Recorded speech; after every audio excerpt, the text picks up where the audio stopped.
Welcome to Capital Catch-Up, the podcast that translates the latest work of Congress into plain language insight. I'm Victor. And I'm Lainey. Today we're unpacking a packed docket. A dozen new bills, a high-level defense nomination, agency briefings, and a snapshot from the congressional record of April 9, 2026. Let's start with the legislation that's already been introduced. First up is House Bill 8246. This bill will let certain college students, specifically those whose student aid index is 0 or negative, qualify for Supplemental Nutrition Assistance Program benefits under the Food and Nutrition Act of 2008. That's a big deal, because SNAP has traditionally been limited to low-income households, and many students fall through the cracks. Historically, the 2008 Act expanded SNAP eligibility, but it never explicitly covered students with no financial aid. If passed, this could reduce food insecurity on campuses, which the USDA has linked to lower GPA and higher dropout rates. Right, and the bill's mechanism is straightforward. It amends the eligibility criteria in the Food and Nutrition Act, adding a student aid index threshold. The House would first refer it to the Education and Labor Committee, then to the Agriculture Committee for the SNAP provisions, before a floor vote.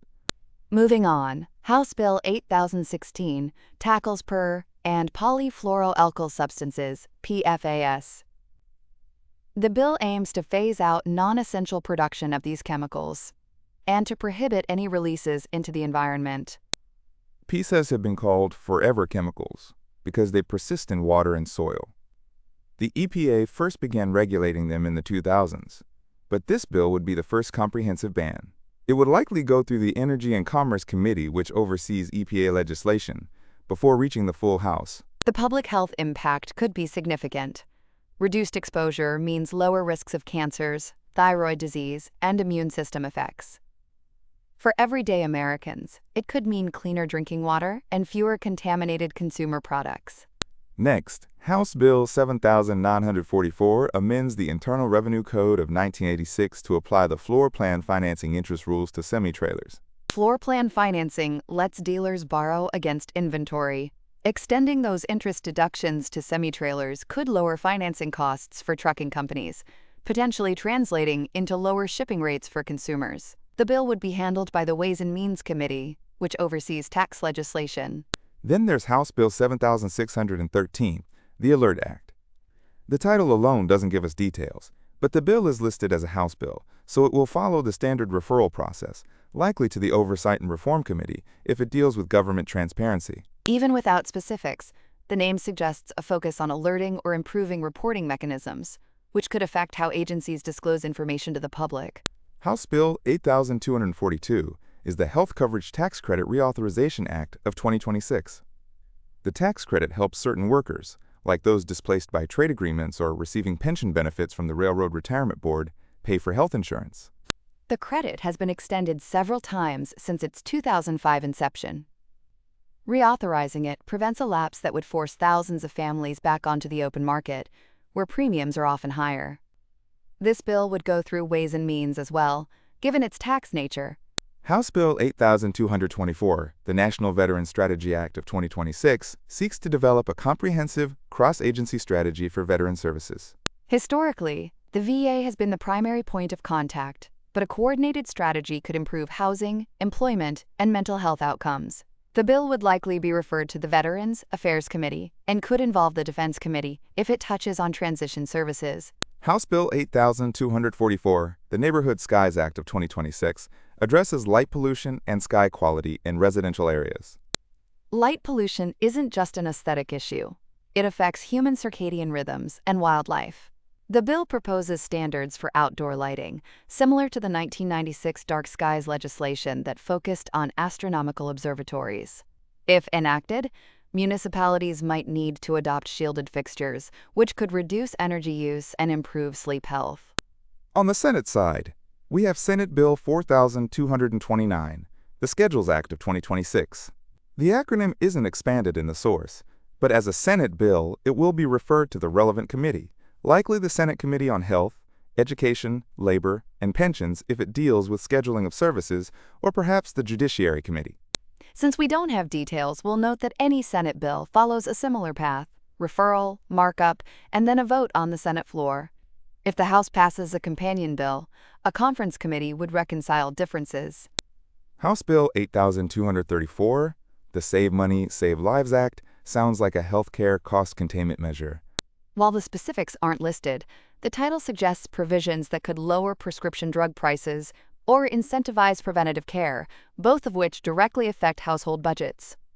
It would likely be handled by the Energy and Commerce Committee, which oversees health policy.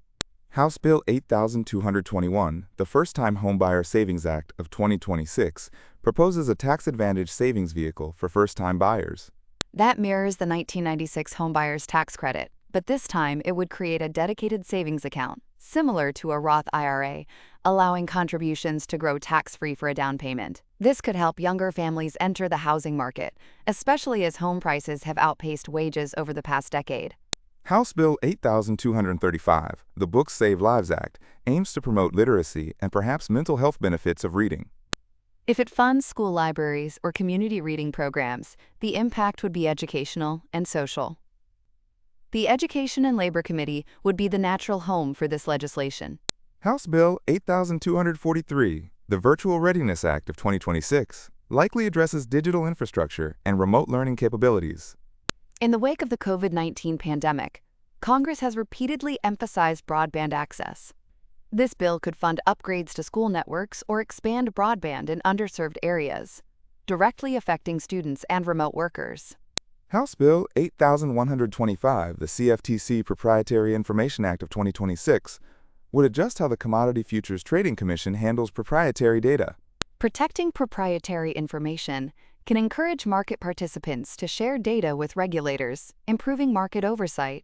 The Financial Services Committee would review this bill. House Bill 8237, the Quantum Instrumentation for Science and Engineering Act, sounds like a research and development initiative. Quantum technologies are a strategic priority, with the National Quantum Initiative Act of 2018 laying the groundwork. This new bill could fund new instrumentation, boosting U.S. competitiveness in computing and sensing, benefits that eventually trickle down to consumer tech. Finally, House Bill 8233, the No CIG Act. CIG isn't defined, but the title suggests a prohibition, perhaps on a specific type of gun or chemical. Without more detail, we can only note that any such restriction would go through the Judiciary Committee. That covers the bills. Let's shift to the nomination mentioned in the congressional record. On April 9th, the House, presided over by Speaker Pro Tempore Christopher H. Ms. Smith received a nomination from Democratic leader Hakeem Jeffries to serve on the Commission on the National Defense Strategy. That commission advises the Secretary of Defense on long-term strategic planning. Nominations to commissions are first referred to the House Committee on Armed Services, which conducts a vetting hearing. If the committee approves, the full House votes on confirmation. The same session also featured executive communications from the Environmental Protection Agency and the Federal Energy Regulatory Commission. Those briefings are routine but important. They keep the House informed about agency priorities, such as EPA's implementation of the Clean Air Act revisions or FERC's pipeline and transmission projects. The House can respond with legislation or oversight. Speaking of the Clean Air Act, the record notes that the House considered legislation related to it, as well as amendments to the Internal Revenue Code and measures concerning whistleblower protections. The Clean Air Act has been amended many times since 1963, most notably in 1970 and 1990. Any new amendment could tighten emissions standards, directly affecting air quality in industrial regions. Changes to the Internal Revenue Code, like the semi-trailer interest rule we discussed, affect business financing. Whistleblower protections encourage reporting of fraud or safety violations, which can safeguard public health and safety. To give listeners a quick primer on how a bill becomes law, a member introduces the bill, it's assigned a number, House bill or Senate bill, then referred to a committee. The committee may hold hearings, amend the text, and vote to report it. If reported, the full chamber debates and votes. If both chambers pass identical versions, it goes to the president for signature or veto.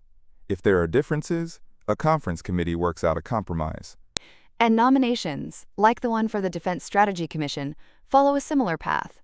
Nomination, committee review, full chamber vote, and then the appointee assumes the role if confirmed. That wraps up the legislative and procedural landscape from this week's record. Before we close, Let's highlight what listeners should keep an eye on. Watch for committee hearings on the PFAS ban, House Bill 8016, and the Neighborhood Skies Act, House Bill 8244.